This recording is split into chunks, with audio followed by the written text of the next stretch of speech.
그리하여 우리가 우리 하나님의 전을 버리지 아니하리라.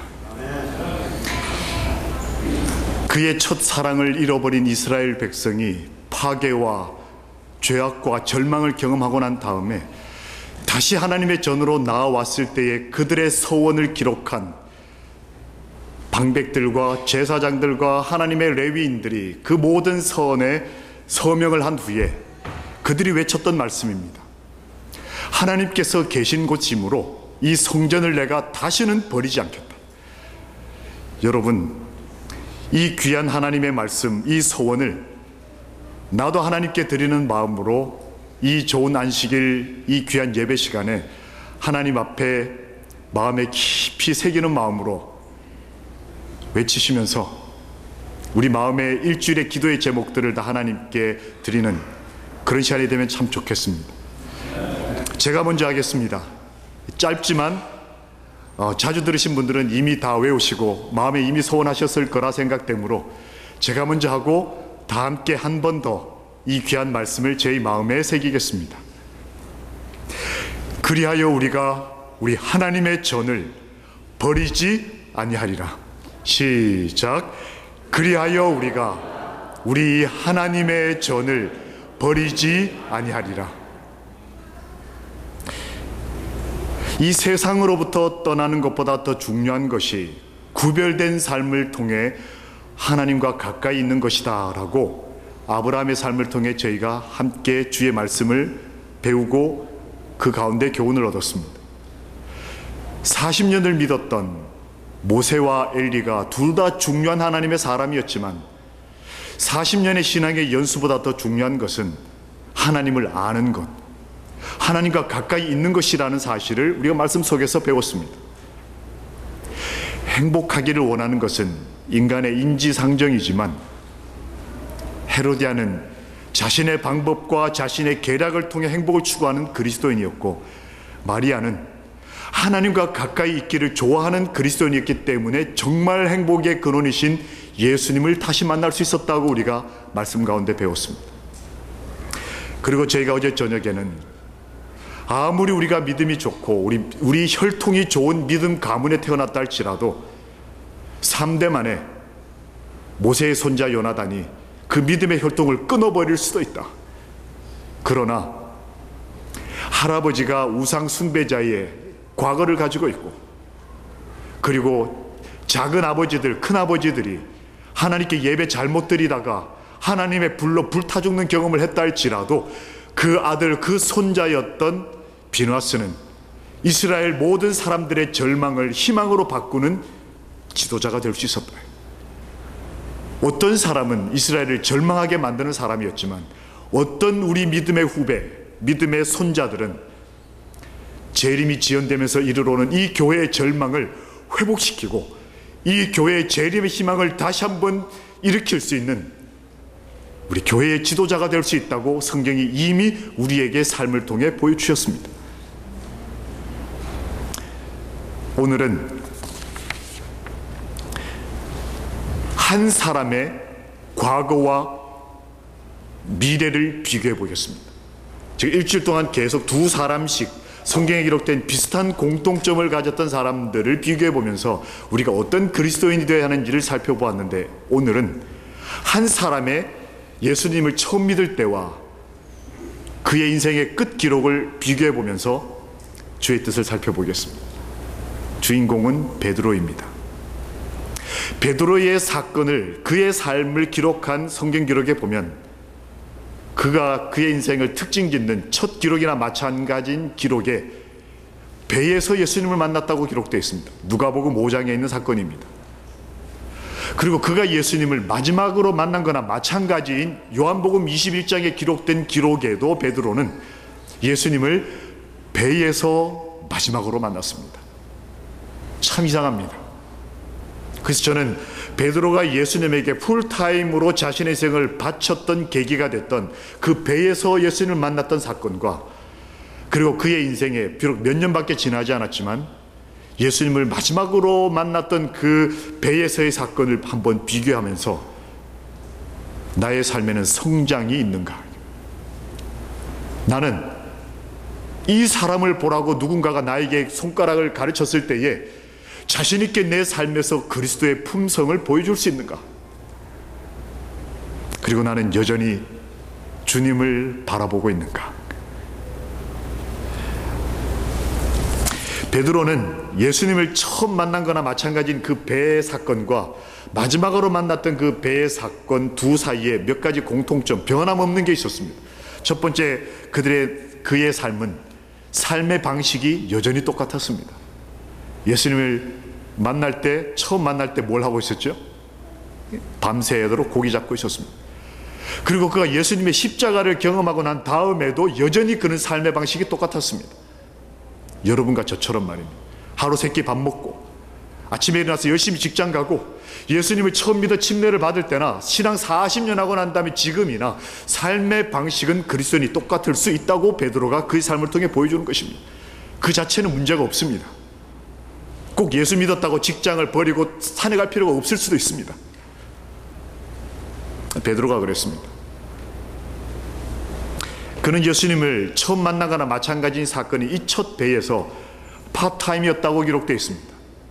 그 전까지는 직장생활 하면서 예수님에게 적당히 봉사해 가면서 그렇게 예수님을 쫓아다니다가 이 누가복음 5장에 기록된 그 사건 이후로 예수님을 풀타임으로 쫓아다녔다고 화이트빈이 시대소망에 쓰셨습니다.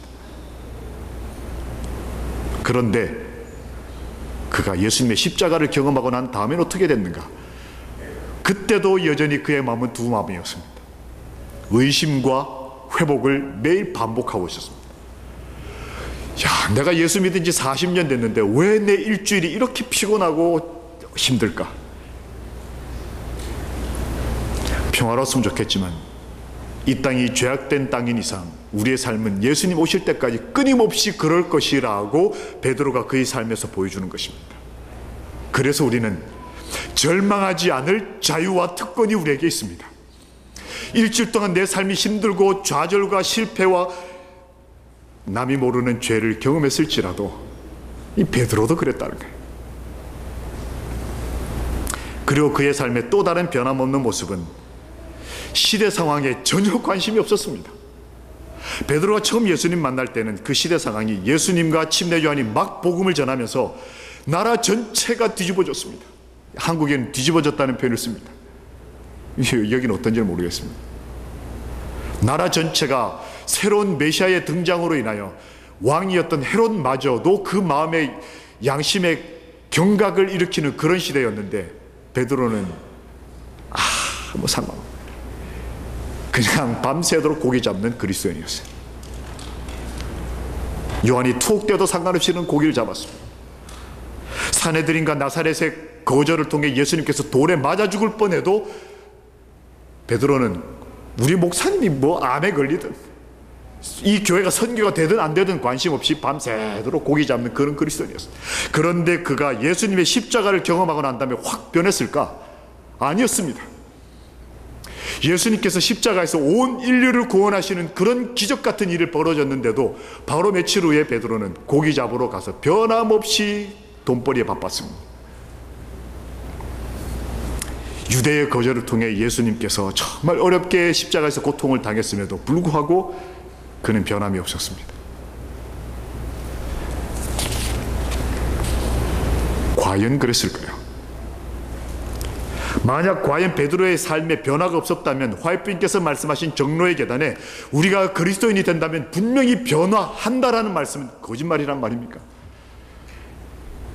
베드로는 예수님과 가까이 있는 삶을 통해 그의 평소 삶에서 변화를 일으켰다고 성경이 증언함을 저는 발견하면서 비록 우리의 일상생활은 변하지 않을지라도 지금 몇 가지 그 변화되지 않는 공통점 말씀드렸지 않습니까? 내 아내를 먹여 살리기 위해서, 내 자식들 대학 보내기 위해서, 때로는 일주일 열심히 살아서 안식일 하나님께 시간을 구별하기 위해서 40년 전 내 신앙과 지금의 내 삶의 모습이 크게 변하지 않는다고 해서 화이트빈 말씀에 열광적인 신앙의 열정은 혹시 없을지라도 우리 삶에도 거룩한 기쁨과 변화의 성령의 열매가 맺힐 수 있다고 베드로가 말하고 있음을 오늘 하나님의 말씀을 통해 분명히 듣고 순종하게 되기를 기도합니다. 첫 번째 변화, 그의 겉모습에는 변화가 없었지만 그의 삶을 성경을 자세히 보면 분명한 변화가 있었습니다. 첫 번째, 그가 예수님을 처음 배에서 만났을 때 누가복음 5장 11절에 보면 그가 예수님을 따라갈 때 이렇게 되어 있습니다. 배를 육지에 대고. 처음 만났을 때나 마지막 만났을 때나 물고기 하나도 없었는데 예수님이 기적을 일으켜 주셔서 엄청난 재정의 축복을 받았습니다. 그런데 뭔가 좀 다른 게 있었어요. 처음 그가 예수님을 만났을 때는 배를 육지에 대고 몸에 물 하나도 안 묻히고 육지에 포짝 뛰어내려서는 예수님을 따라갔다, 이렇게 기록되어 있습니다. 그런데 그가 두 번째 예수님을 만났던 기록, 요한복음 21장에 보면 예수님께서 베드로야 라고 했을 때 그는 어떻게 했죠? 바다로 뛰어내렸다, 이렇게. 이게 어떤 변화를 의미할까요? 겉모습은 여전히 직장 생활을 하고 40년 전이나 지금이나 여전히 하루 3끼 밥 먹고 여전히 차 운전하고 여전히 직장 생활을 하는, 때로는 상사를 섬기고 때로는 부하 직원을 다스리는 그런 우리 그리스도인의 삶이지만 심령에는 변화가 있어야 그가 진정한 그리스도인이라는 것입니다. 그 변화가 어떻게 일어나는가? 베드로는 처음 예수님을 만났을 때는 자기 인식이 나는 죄인이로소이다였습니다. 하나님, 저는 죄인입니다. 그런데 그가 예수님의 십자가를 바라보고 난 다음에는 물, 즉 그가 베드로가 나중에 베드로전서에서 썼습니다. 물은 곧 무엇이라? 침례라. 내 안에는 선한 양심이 하나님을 찾아가는 것이라. 베드로는 그의 성경 기록에다가 내가 처음 예수님 만났을 때는 거리 다 재고 내 옷에 물 묻히기 싫고 헌신 이런 거 예수님만 따라가면 되지, 희생 헌신 이런 건 좀 남이 할 일이고 나는 안전하게 육지에 탁 배를 대고 난 다음에 예수님을 그저 편안하게 따라가는 그런 그리스도인. 그러나 그가 예수님의 십자가를 바라보고 난 다음에는 그는 자신의 삶을 그리스도를 찾아가는 일에, 하나님과 가까이 다가서는 일에 전부를 바치기 위해서라면 바다로 뛰어드는 그리스도인이었습니다. 나는 매일 죽노라. 침례는 장사였지 않습니까? 나는 매일 죽노라.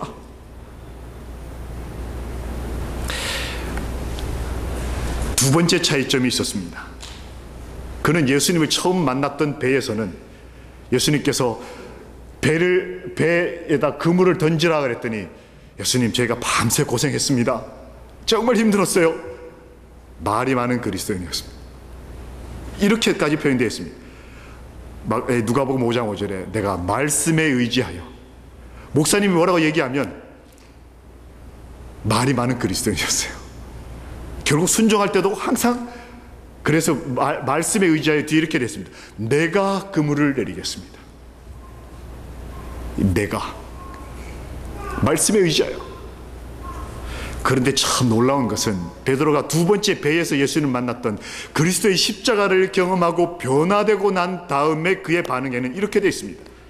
예수님께서 얘들아 라고 부르셨을 때에 주시라는 말은 베드로가 한 말이 아니고 그 옆에 있는 친구였습니다.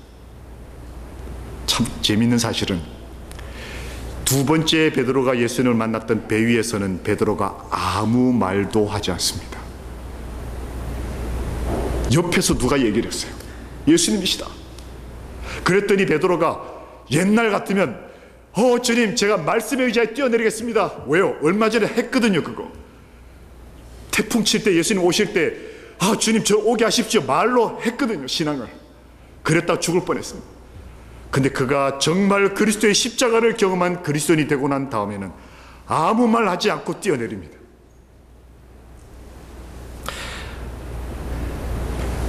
저는 사람을 이렇게 변화시키시는 예수님이 너무 좋습니다. 나도 변화시킬 수 있다는 믿음을 가지게 되기 때문에 그렇습니다. 저 사람을 변화시키는 하나님이 아니라 이 죄인을 변화시키시는 아버지의 은혜가 얼마나 고마운지 그것에 대한 약속이 성경에 기록되었으므로 베드로 같은 배신자도 하나님께서 변화시킬 수 있다면 하나님, 저도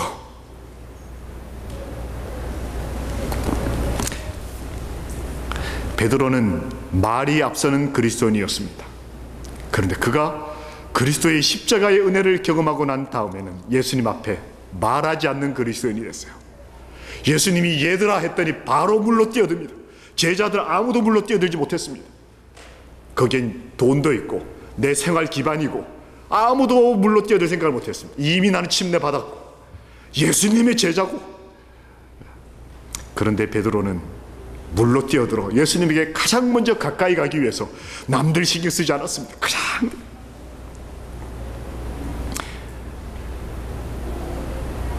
정작 갔더니 예수님께서 물고기 가져 모자란다 그러셨습니다. 예수님이 밤새도록 고기와 떡을 구우시고 이 굶고 굶주린 제자들을 위해 식사를 준비하셨는데 고기 좀 가져오라 그랬더니 실제 고기 근처에 있던 사람들은 10명의 제자들이었습니다.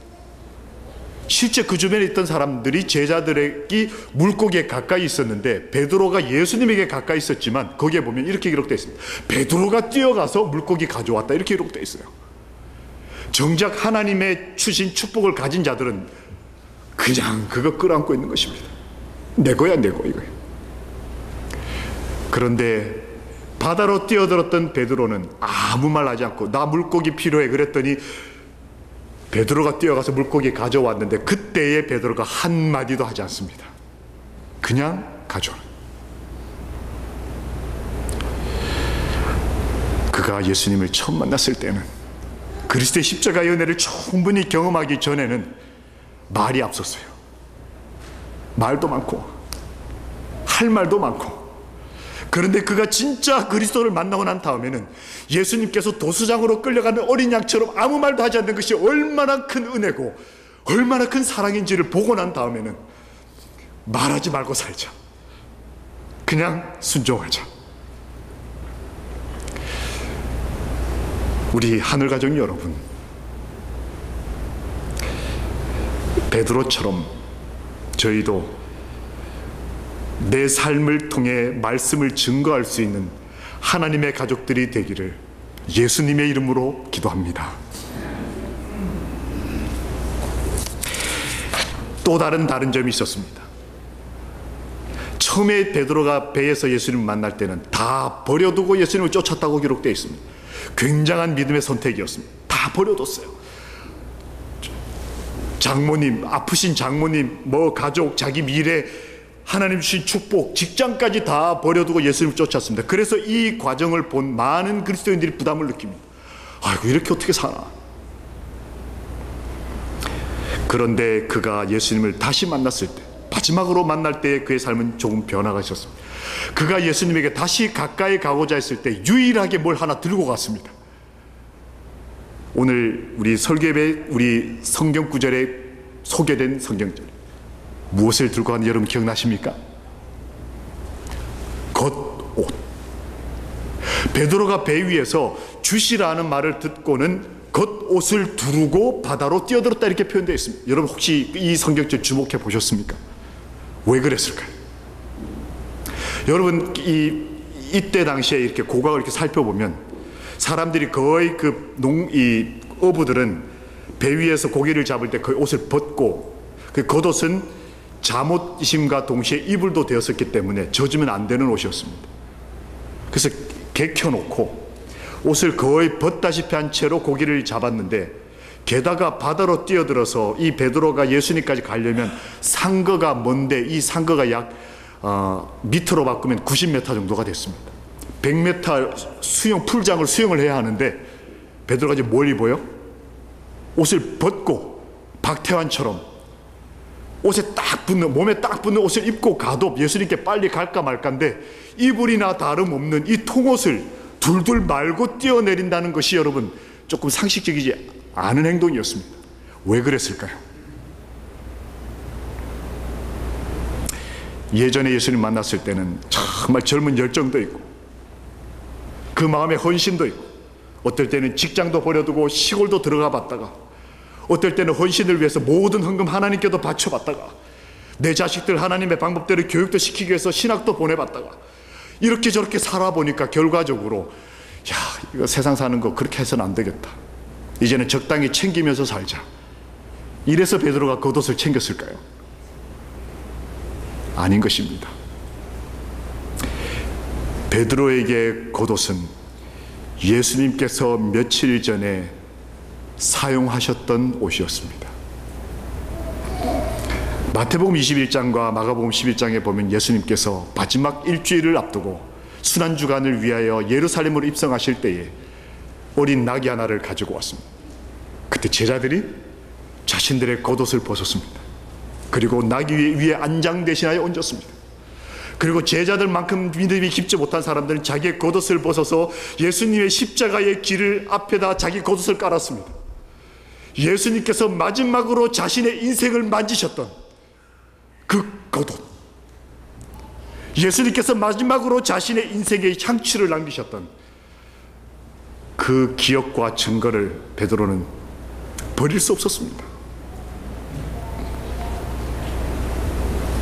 그는 변화산에서 그 겉옷을 입고 둘둘 마르고 잠을 자다가 예수님께서 거룩하게 변화되시는 것을 봤습니다. 베드로에게 있어서 이 겉옷은 그냥 옷이 아니었습니다. 예전에는 벌거벗은 채로 예수님에게 나아갔습니다. 그러나 예수님께서 나에게 의의 옷을 입히신다는 사실을 그가 믿음으로 받아들이고 난 다음에는 예수님 앞에 나아갈 때 예수님께서 자신의 삶 속에 증거하시고 역사하신 그 증거들을 가지고 가야 한다는 사실을 베드로는 깨달았습니다.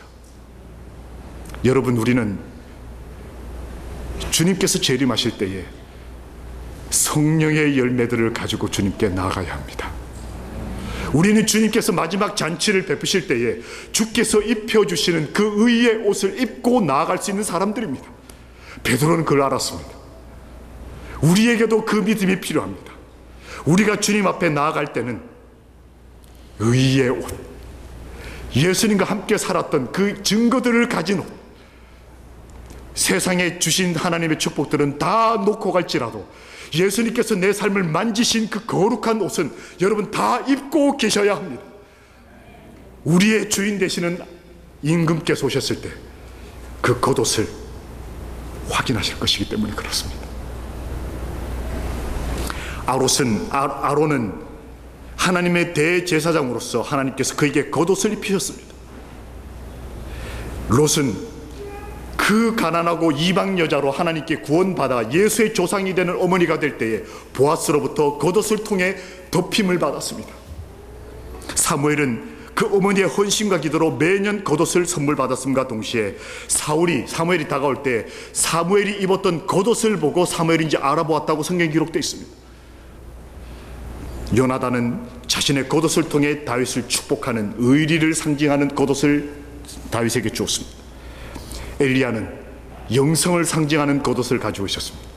후배 엘리사 목사님이 주여 주의 영성의 갑절이나 나에게 달라고 했을 때 엘리야는 겉옷을 선물로 줬습니다.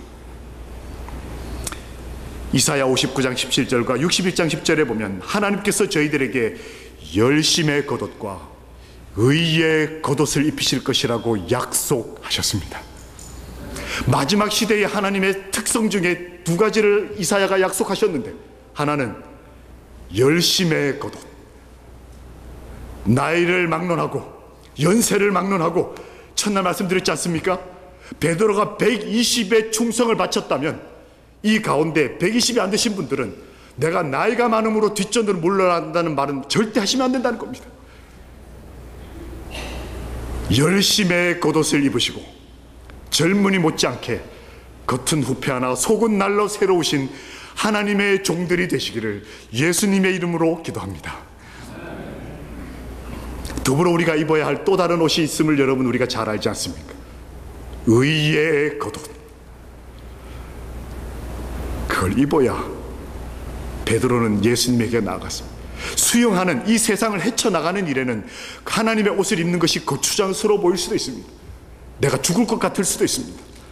그러나 주님께 가까이 가기 위해서는 우리 의와 열심과 주님께서 우리를 알아보시는 의의 두루마기를 우리 모두 입고 함께 주님을 맞이하게 되기를 간절한 마음으로 기도합니다. 베드로는 겸손하고 믿음 있는 사람이었습니다. 그는 그의 삶에서 일어나는 기적을 보았을 때 그 기적에 더 고귀한 의미를 볼 줄 아는 사람이었습니다. 본교 주석이 그렇게 주석했습니다. 그는 그의 삶 속에서 일어나는 하나님과의 관계와 이런 것들을 통해서 이거는 그냥 축복, 재정의 축복, 어떤 사회적 명성의 축복, 자녀들의 축복, 이것으로 만족하지 않고 베드로는 그것이 가지고 있는 더 고귀한 의미를 알아볼 줄 알았다. 그래서 그는 변화되었다. 여러분, 우리는 어떤 변화를 기도하고 기대하고 살고 있습니까? 베드로는 봉사의 십자가를 지고 예수를 따랐다. 본교주석에 이렇게 기록되어 있습니다. 하나님의 사업에 유용하게 되는 것은 뛰어난 지성이 아니라 그리스도와 바로 눈앞에 있는 일에 대한 헌신에 딸려있다. 하나님 보실 때 이 사람 참 쓸모있는 사람이다 이렇게 변화되어 가는 것은 뛰어난 지성이 아니라 그리스도에 대한 태도와 바로 눈앞에 있는 하나님의 일에 대한 나의 헌신에 달려있다. 하늘가족 여러분, 과거와 미래의 나의 지성과 헌신은 아무것도 아닌 것입니다. 지금 내가 하나님과 그분의 사업에 대한 헌신을 어떻게 취하느냐에 따라서 하나님 앞에 유용하고 의의 사람이 될 수도 있고, 하나님 보실 때 가라지일 수도 있고. 더 놀라운 것은 시대의 소망에 이렇게 기록되어 있습니다.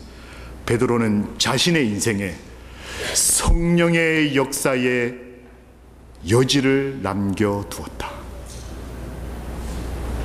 정말 베드로는 자신의 삶 속에 성령께서 나를 좀 바꾸시라고 하는 것에 대한 여지를 남겨두는 그리스도인이었다는 것입니다.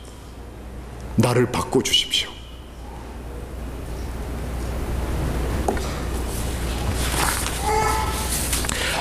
교회를 건축할 때에 우리 첫날 첫째날 말씀드렸지 않습니까? 저희 교회가 가난한 교회였습니다. 헌금해서 교회 짓는 것도 이게 헌금이 될까 말까인데 말씀대로 될지 말지인데, 한 집사님이 저를 찾아오셨어요. 그리고 집사님이, 목사님 저 긴히 할 얘기가 있다. 이 집사님과 장로님이 긴히 뭐 얘기하자 이렇게 되면 목회자는 보통 긴장을 합니다. 긴장이 이렇게 바짝 됐어요. 그래서 따라갔습니다. 이분이 오늘 말씀을 이렇게 탁 펴시더니, 목사님, 우리 교회가 가난한 교회지만 우리를 위해서만 헌금하는 거 이거 하나님께서 그러지 말라고 하셨습니다. 이 느헤미야서에 보면 이스라엘 백성이 예루살렘으로 복귀하고 난 다음에 성과 이 성전을 쌓을 때에 그때 가난하고 힘든 자들을 돌아보지 않은 것이 죄라고 하는 기록이 나옵니다. 그러면서 이분이 톡 하는 얘기가, 건축 헌금 중에 11금을 떼서 다른 교회를 좀 도와줍시다 이렇게 제안을 하는 거예요. 건축 헌금에 11금이요? 제가 순간적으로 이렇게 합해 연락을 했습니다. 재무부장님, 저희 교회 어느 집사님께서 저희 교회 건축헌금을 위해서 헌금을 제가 했는데 이 중에서 11금을 떼서 다른 교회를 돕자입니다. 어떻게 하면 좋을까요? 제가 상담을 했습니다. 그랬더니 이 목사님이, 김 목사 잘 들어, 그러시더니 너나 잘해. 너희 교회나 네가 말한 대로 빚지지 말고 잘 지어라. 지금 무슨 소리냐 지금. 너희 교회가 지금 교인들 60명밖에 안 되는 교회가 지금 10억짜리 교회 짓는데 무슨 소리냐. 그런 거 말씀이 없으니까 네 알아서 이렇게 안 해도 된다 이거예요. 물론 이제 건축헌금에서 11금 내라는 말씀은 없습니다. 근데 이분의 양심에는 우리를 위해 헌금하는 게 좀 부담이 되시는 것 같아요. 근데 여러분, 성도들 가운데 말씀대로 사시는 분이 계시면 교회가 변화됩니다. 일단은 목사가 긴장을 해요. 제가 젊은 목사였기 때문에 한번 해보자. 그리고는 이제 그분 말씀대로 건축 헌금을 제가 4차까지 했는데 1차 헌금에 11금을 뗐어요. 너무너무 아까운 거예요. 그거 한 2억 주고 땅을 샀는데 이게 큰 돈입니다. 근데 청년이 한 명이 또 오더니, 목사님, 제가 삼성전자의 AS 센터에서 근무하는 친구입니다. 이 친구가 저기 한국 강원도에 가면 인제라고 하는 곳이 있습니다. 아시죠? 인제 가면 언제 오나 원통 뭐 이렇게 하는 그 근처입니다. 그 인제에서 또 차를 타고 40분을 가면 가리산이라고 하는 정말 조그마한 이 지역이 있는데, 거기 친구가 삼성전자 컴퓨터 고쳐주러 지나가다 보니까 어떤 교회가 너무너무 허름한 교회가 하나 있는 거야. 다 망가진 교회가. 그래서 이 친구가 너무 궁금해서 차를 세우고 들어가 봤더니 제7일 안식일 예수 재림교회. 할아버지 할머니 6명이서 교회를 지키는 겁니다. 교회 지은 지 그때 당시 23년 정도 됐어요.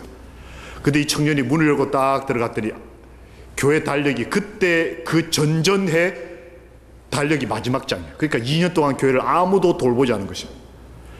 그리고 여러분 기억나십니까? 옛날 우리 한국교회 뒤에 휘장 있잖아요. 휘장. 그 자주색 휘장. 그 휘장이 너무 더럽고 앞에 봤더니 설교단 앞에 누가 모닥불을 펴가지고 그래서 고기를 구워 먹었어요. 여기 앞에서. 그러니까 교회 장판에 의자가 없고 장판에 그냥 이 바닥에 무릎 꿇고 기도드리는 교회였는데 장판이 시커멓게 이렇게. 이 청년이 너무너무 기가 막히는 거예요. 그래서 돌아와서는 목사님 어떻게 이럴 수가 있습니까? 하나님의 교회가 이렇게 될 때까지 어른들 뭐 하셨습니까? 목사님이 목사 맞습니까? 저한테 막 큰 소리를 치는데 제가 어쩔 줄 몰랐어요. 우리 청년들이 좀 그렇게 패기가 있었으면 좋겠습니다. 믿음의 패기. 제가 그 청년을 따라갔더니 정말 그래요. 그 일과 건축금이 11금이 맞물리는 바람에 저희가 그 건축금을 가지고 우리는 지금 땅도 못 샀는데 남의 교회 지어주래요. 그래서 그 가리산 교회, 교인 6명밖에 안 되는 교회 가서 리모델링을 해드렸습니다. 교인들이 다 처음에는 입이 만큼 나와요. 어른들이 다 목사님 지금 우린 땅도 못 샀는데 지금 남의 교회를 가서 교회 지어준다니 목사님 지금 뭐 어쩌자고 이러십니까? 청년들이 하자는데 어르신들이 반대하시면 청년들에게 뭐라고 제가 설교할 수 있겠습니까? 어르신들 반대만 하지 말아 주십시오. 얘네들이 믿음에 도전을 해서 응답을 받아봐야 평생 하나님 붙들고 가지 않겠냐고. 저도 아직 젊은 목사인데 교회 좀 처음 지어보는데 하나님의 기적을 봐야 평생 하나님께 헌신하지 않겠냐고. 장로님들 집사님들 반대만 하지 말아 주십시오. 안 도와주셔도 좋습니다. 결국 청년들 20명만 그 일에 동참을 했어요. 교인들이 아무도 안 도와주시는 거예요. 속이 상했어요. 그래도 형제, 옆에 계신 장로님이 안 도와줘도 끝까지 교회를 붙으십시오. 장로님 도와주실 거죠? 청년들 데리고 여름 봉사대를 갔습니다. 근데 제가 첫날 말씀드렸던 배우지 못하고 고아였던 집사 여러분 기억나십니까? 철공소 직원.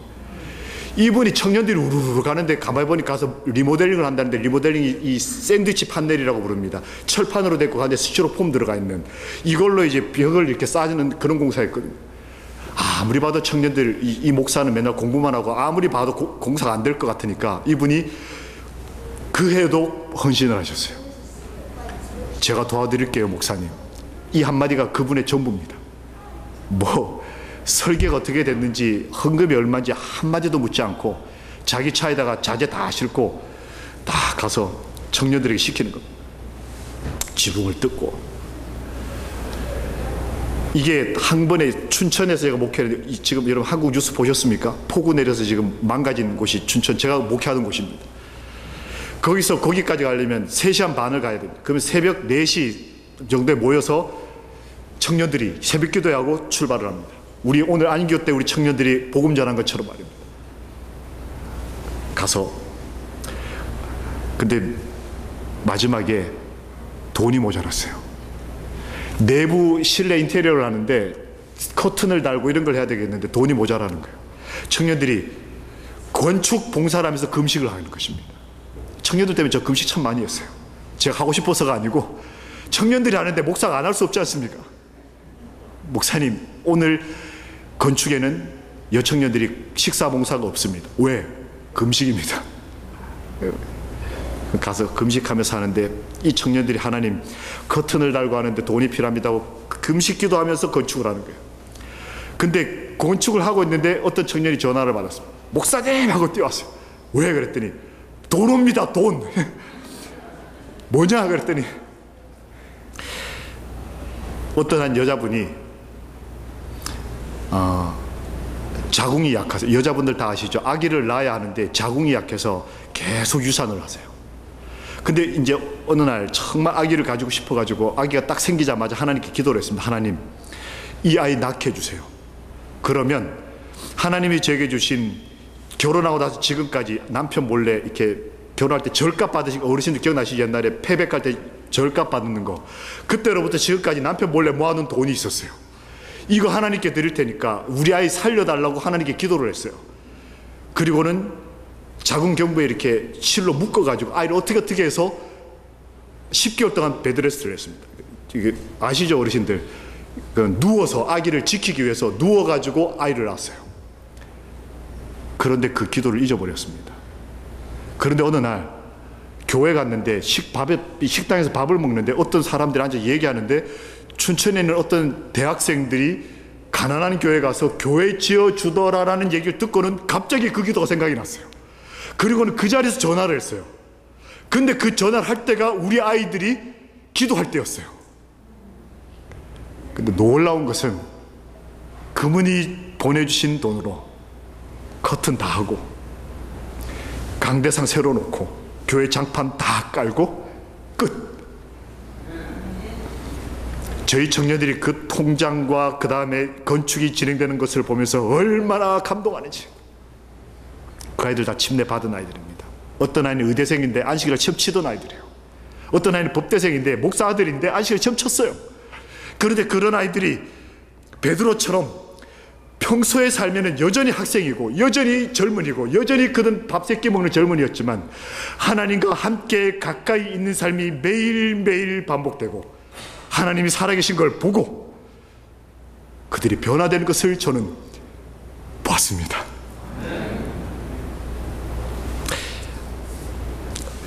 지붕 공사를 하는데 다 뜯어내고 지붕을 판넬을 올렸습니다. 그러니까 이 쇠판, 절대 비가 오면 안 되는 날이었습니다. 학생들이, 청년들이 시켰습니다. 오늘은 내가 너희들에게 부탁한다. 금식하자.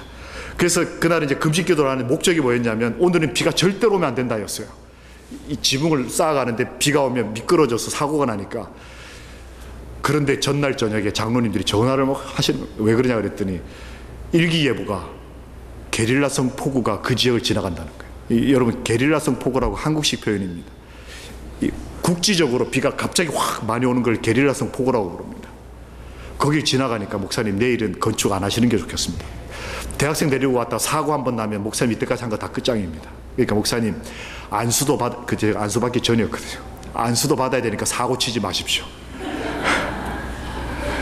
근데 청년들은 계속 가자는 거예요. 근데 제가 봐도 걱정이 돼요. 얘들아, 우리 오늘은 기도만 하자. 그랬더니 목사님, 믿음이 참 없군요. 새벽 4시 아이들이 1명, 2명 모이는데 여전히 20명이 모였습니다. 제가 한편은 불안하고 한편은 너무 고맙고, 야, 우리 교회에 미래가 있다. 베드로가 완전해서 하나님께서 그를 제자 삼으신 것이 아니라 그의 가능성을 보시고 그의 선의 가능성을 보시고, 마리아 같은 그 과거가 참 어렵고 어지러웠던 그 인간을 그의 현재가 믿음이 좋아서가 아니라 그의 미래의 그 선의 가능성을 보시고 구원하시는 우리 주님, 얼마나 좋으신 우리 아버지십니까? 이 젊은이들의 가능성을 보고 제가 따라갔습니다. 제가 인도하는 게 아니고 제가 그들 따라갔어요. 가서 하는데 이제 건축이 되는데 하늘에 시커먼 구름이, 이 저기 안에 분명히 지금 비가 있어요. 아, 너무너무 긴장이 됐어요. 하나님, 제발 제발 제발. 그 중에 대원들 가운데 3명 여학생들은 너네 오늘 밥하는 일이 없으니까 너네 산으로 올라가라. 그리고 지금부터 기도해라. 하루가 다 가는 중에 이 청년들이, 목사님 뭐 좀 사오세요. 그럼 제가 이제 차를 타고 그 산 가운데 이렇게 마을이 있습니다. 그럼 쭉 가서 이쪽 산을 넘어가서 저쪽 가서 사오고, 또 한 번에 저쪽 가서 사오고, 이렇게 해서 왔다 갔다 하는데, 자재를 사러 산을 딱 넘어갔더니 거기에 상남이라고 하는 곳에 비가 억수처럼 오고 있는 거예요.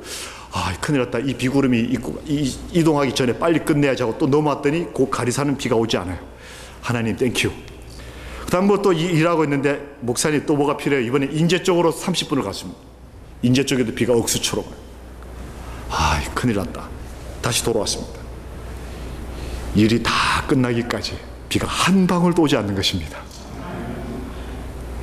다 끝나고 이제 집에 가기 위해서 해가 어두고 저녁 8시가 됐는데 사람 숫자를 세고 가려는데 3명이 없는 거예요. 야, 얘네 어디 갔냐 그랬더니 그제서야 기억이 났어요. 여학생 셋을 산에다 보냈다는 거예요. 얘들아 이 3명이 내려왔어요. 온통 목에 물려가지고, 목사님 너무 기도하는 게 힘들었어요. 왜? 모기 때문에. 그런데 이 아이들이 하는 말이에요. 목사님, 제가 산 꼭대기까지 올라갔는데 산의 이쪽에는 비가 오는 게 보이고 산의 이쪽은 비가 안 오고, 이 아이들이 그 비의 경계선에 서서 기도를 하는 것입니다. 얼마나 감사한지.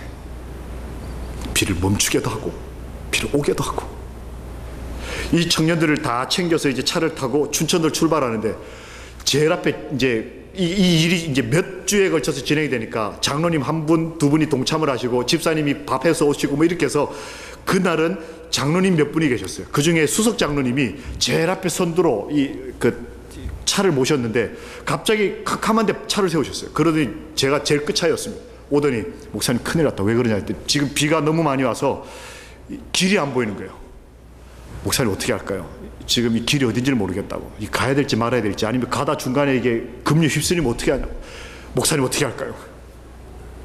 장로님 갑시다. 어쨌든 집에 가야 되니까 갑시다. 목사님 책임지십시오. 아이고 장로님, 제가 잘리면 장로님도 잘리거든요. 장로님, 아 그렇군요. 선두와 끝에 서서 믿음 없는 선배들이, 믿음의 선배들이. 근데 뒤에 탄 아이들은 아무 걱정도 없고 찬미 부르고 기도하고, 운전하는 이 어른 그리스도인들만 너무너무 걱정이 되는 거예요. 기도를 합니다. 하나님 잘 지나가게 해주세요. 그래서 첫 차가 가는데 저는 끝차니까 차에 타지를 못하고 지켜보는 겁니다. 마치 보트가 강 가르고 지나가듯이 차가 한 대 지나갔어요. 아 하나님, 2대, 3대, 4대. 제 차가 갈 때는 뭐 어떻게 되겠지. 무사히 다 지나갔습니다. 춘천에 다 도착한 난 밤에 자는데 너무너무 긴장을 하니까 밤새도록 앓았습니다. 끙끙 앓으면서 잠을 잤어요. 다음날 아침이 됐습니다. 목사님 하고 전화가 왔어요. 왜? 그랬더니 지금 저쪽 가리산 난리 났습니다. 뉴스에 그 저희가 공사했던 그곳에 게릴라성 폭우가 내려서 길이 다 끊어졌어요. 밤사이에. 저희 그 들어가는 길이 하나밖에 없습니다. 이렇게 통하는데 거기가 길이 다 끊어졌어요. 그리고 제가 자재를 사기 위해서 산을 넘어와서 갔던 인제로 가는 그 길 사이에 있는 지금도 존재하는 그 백두산 휴게소로 가는 곳이 하나 있습니다. 그래서 얼마 멀지 않은 한 마을이 흘러내리는 토사와이로 40채가 넘는 집이 없어져 버렸어요. 수십 명이 죽었습니다. 거기를 제가 밤에 어떻게 했어요? 통과를 했어요. 청년들이 그 안식일 날 하나님께 예배드리면서 얼마나 감동하는지. 성전을 짓는 일에 비가 한 방울도 오지 않았다는 것도 그들에게는 평생 잊어버릴 수 없는 그들의 삶에 함께 하시는 하나님의 흔적이었지만, 그들이 지나온 길이 사경이었다는 것을 그들이 깨달았어요. 하나님이 너희가 물 가운데 지날지라도 이 성경 말씀이 자기들의 인생에서 이루어졌다는 사실이 그 젊은이들에게 믿음의 힘이었습니다. 성경이, 말씀이 육신이 되어 우리 가운데 거하시는 것이 예수님의 얘기가 아니라 나도 예수님처럼 하나님의 말씀이 내 삶 전부가 되는 경험을 하는 것, 이것이 베드로의 경험이었습니다.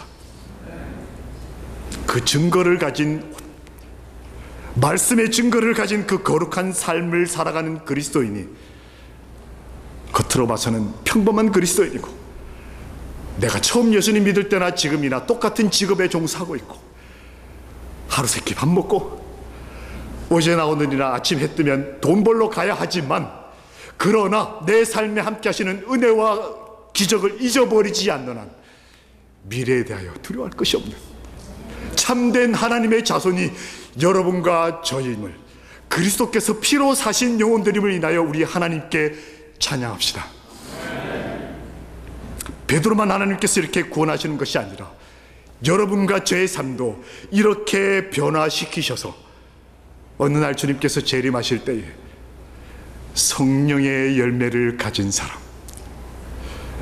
나는 미처 느끼지 못하지만 내가 예수님 앞에 나아갈 때 평생 나와 함께 하신 그 예수님의 흔적들을 가지고, 그래서 사도 바울이 말하기를 이제는 누구도 나를 건들지 마라.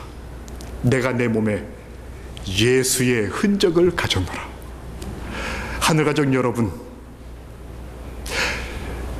우리 하나님께서 여러분과 제 인생에 이제까지 함께 하신 것처럼 예수님 재림하실 때까지라도 여러분과 제 인생에, 그리고 내 아들과 내 손주들의 인생에 함께 하심으로 우리가 그리스도의 흔적을 가지고 예수님 닮은 모습으로 예수님을 함께 만나기를 간절히 소원하면서 말씀 마치겠습니다.